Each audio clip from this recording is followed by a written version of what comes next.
It's there and it's deep inside of you, your story, and it's ready to come out. You just need to ask yourself the right questions and to really think, what is it about this journey that I've lived that helped me start my business, grow my business, help me with my personal brand, that people are so invested in that they want to buy from me? So what is that juicy nugget?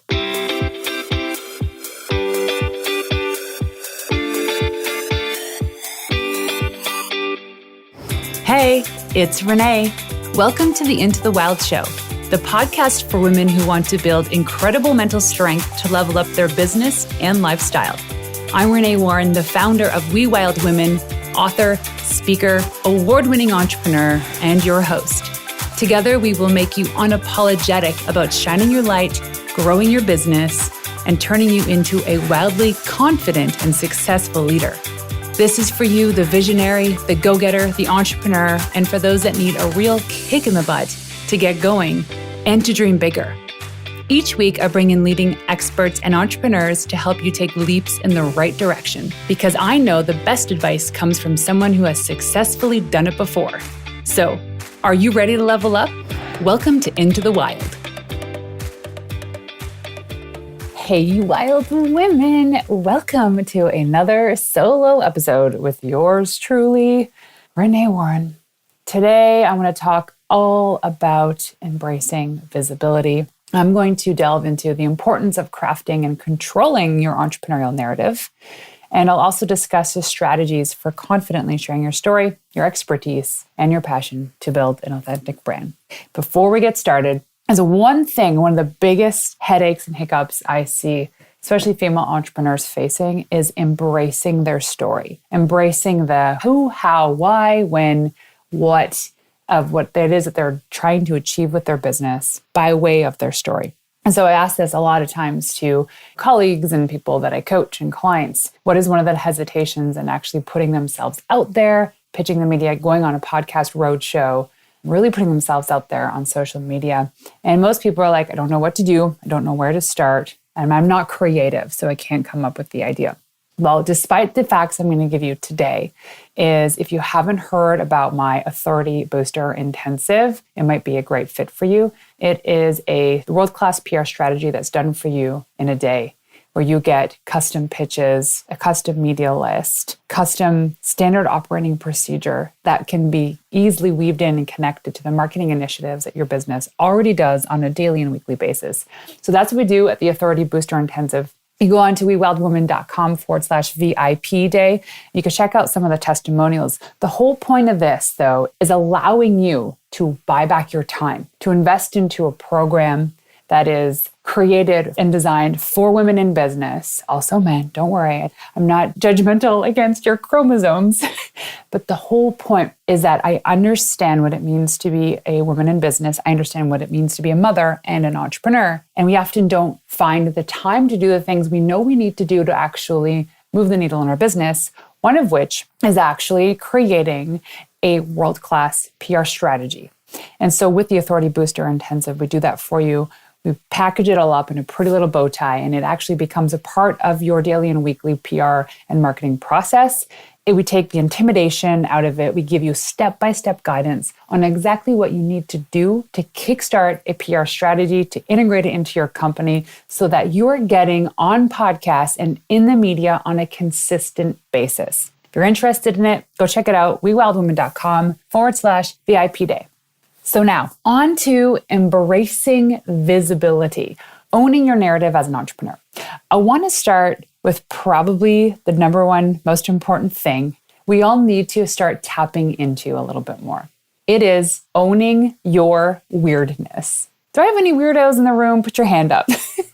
So if there is something completely unique about you and what you do, which I'm sure there is, like for me, I was always poked fun at for being tall. Now, if you don't know, I'm actually a 6-foot tall woman. I'm 5'11 3/4. I round up. But I used to get teased all the time when I was a child because it was in grade 7 and 8 when I really shot up. And I got tall fast. So I was skinny, gangly, uncoordinated, all these things of which I still am today. but I used to get bugged by it all the time. And the benefit of being tall is like, if I gain 5 pounds, nobody notices. But there's also a lot of disadvantages, like don't come shopping with me because nothing ever fits. But the whole point being is despite the fact that this is my weirdness in terms of like my looks, I'm tall, I'm skinny, I'm uncoordinated. These are all the things that I used to hide. But what I didn't know, that this weirdness was my superpower. And part of it was a gift. For instance, my personality developed out of that.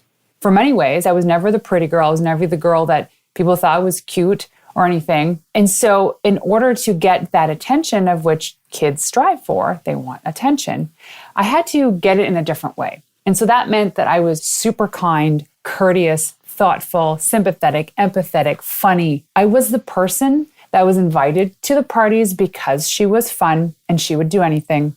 I'm also the person that helped coordinate a lot of things. I always was like hosting parties, going on tournaments, and like just being super duper involved in the community, super duper involved in my school. But yeah, never the person that the guys wanted to date. And hey, if they did, whatever. Look at me now. But on that note, the interesting thing about that, so now this personality is developed out of the fact that, I was this quirky, gangly, tall, skinny girl. I used to hide that.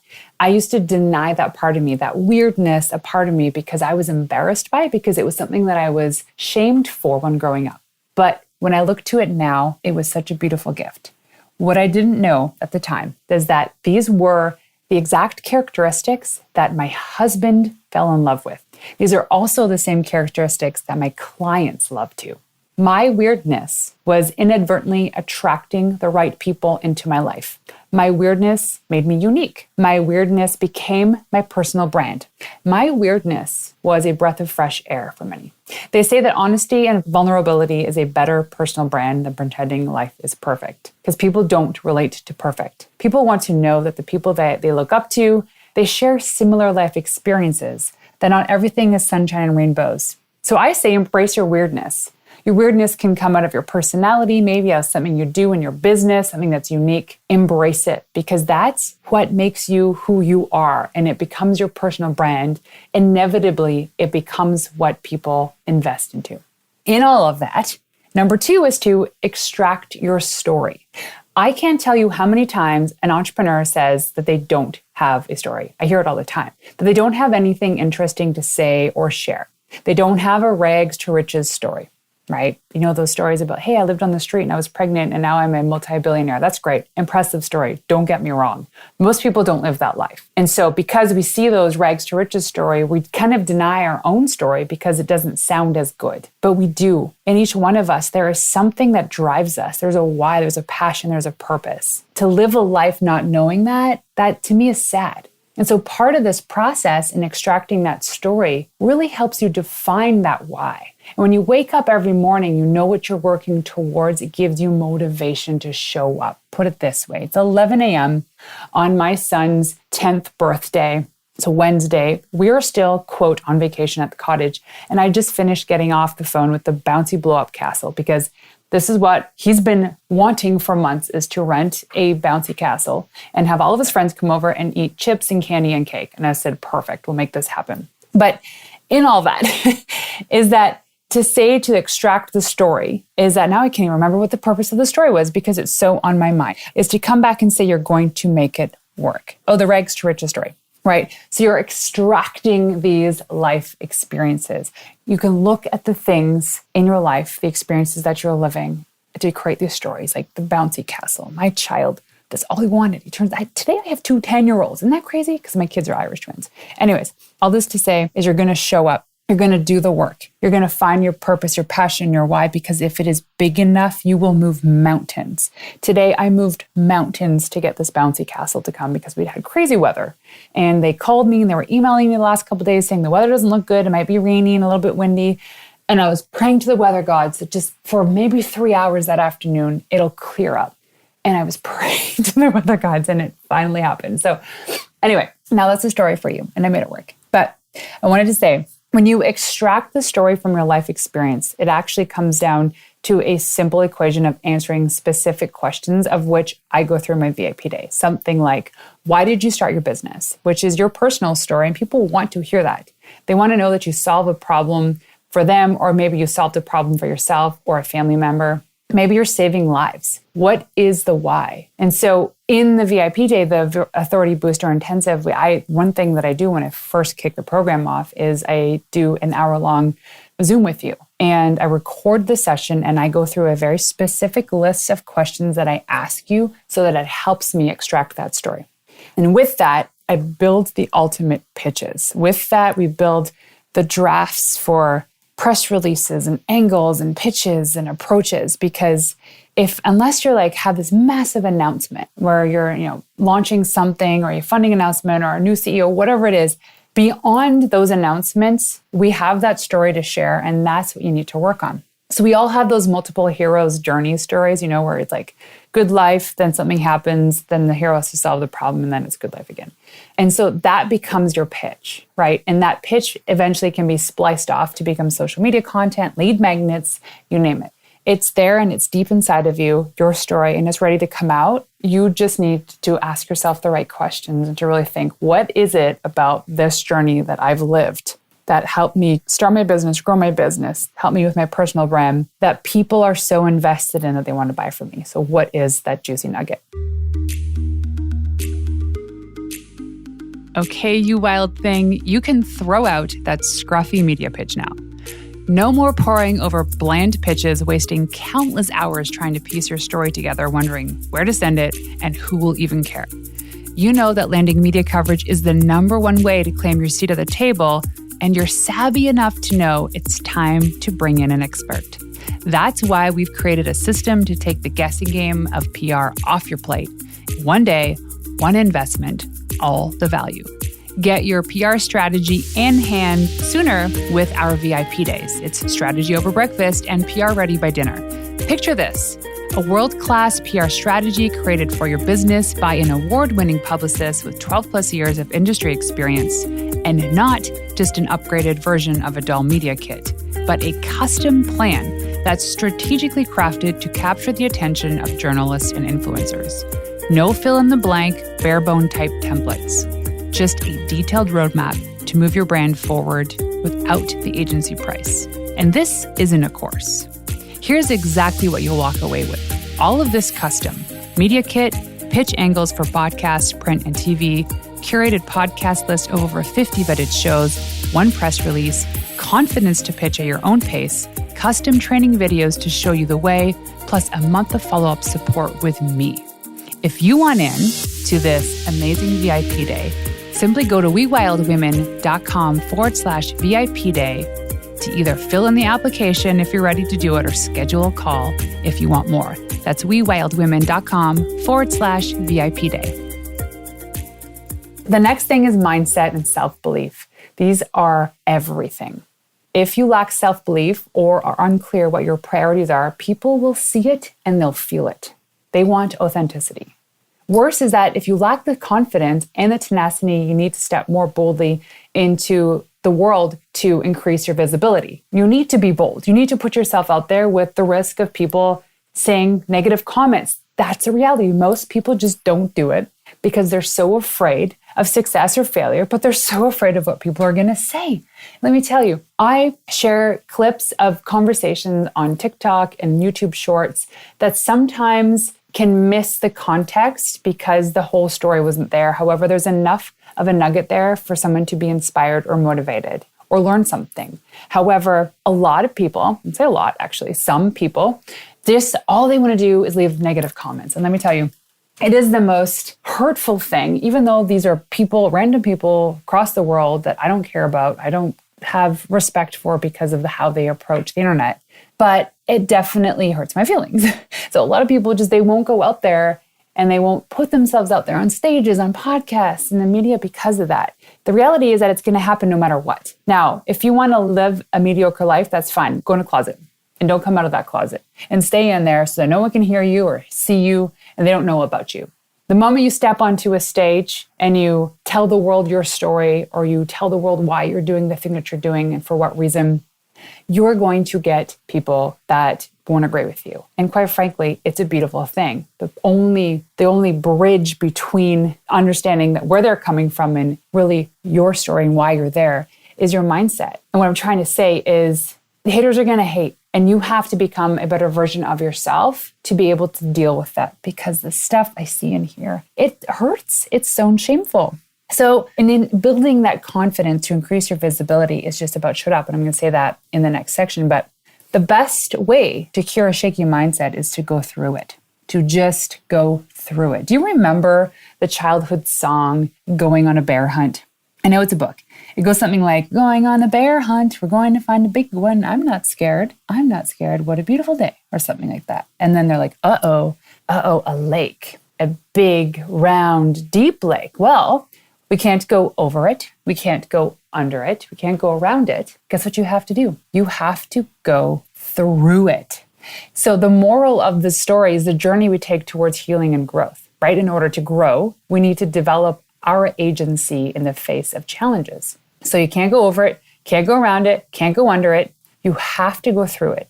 Do we embrace it and move forward, or do we tiptoe and run away, reverting to our comfort zone, which is probably at home in that closet? Do we default to old behaviors because we're faced with a challenge? Now we know, gosh, the fastest way across the lake is to go through the lake. Most people say, well, that's absurd. It might be absurd if there's a tornado and there's lightning out. But for the most part, you just got to get to their side. If you go around it, it's 20 kilometers. You obviously can't go under it. And you don't have a plane to go over top of it. You got to swim through it. But you get there faster. Yes, it was tough. You got pounded in the face with water, but you did it. And now you know how to face that same lake the next time you see it. So when you think about those toughest times you face as an entrepreneur, like, take a moment. What was it? What was the thing that really derailed you in business? And I'll say this example, like I've said it in other shows, is how I got sued for wrongful dismissal. Then other things happened for sure. But this was the one thing that ultimately derailed me. And I lost so much sleep and focus on this because I was utterly insulted. I was so insulted by this because I did everything I could in my power to make sure that my team felt seen and heard, were taken care of. And I had to fire somebody because, for lack of a better word, they were bullies to people on my team. And it went on for far too long, to the point that it created a toxic culture in my business, which is completely unacceptable. And when I let her go, I gave her all the options to just take what I was offering, which was more than what was expected. And she still turned around and did her thing, which to me was like, oh my gosh, now this becomes something I can eventually share. But at the time, I just said, I want to throw in the towel. I don't want to do this anymore. So what were those tough times that you faced? On the other side of this now, guess what? Guess what? I've learned so much about that process. And also, talking about this story, other people open up and they share with me, oh, wow, okay, yeah, I've been through something like this where I got sued for like IP stuff, or this and this, and like they talk about being sued and all this legal stuff, and they share their stories, which were far worse than what I faced. It made me feel, obviously a little bit ashamed about how upset I was for a while, but realizing, wow, this is normal.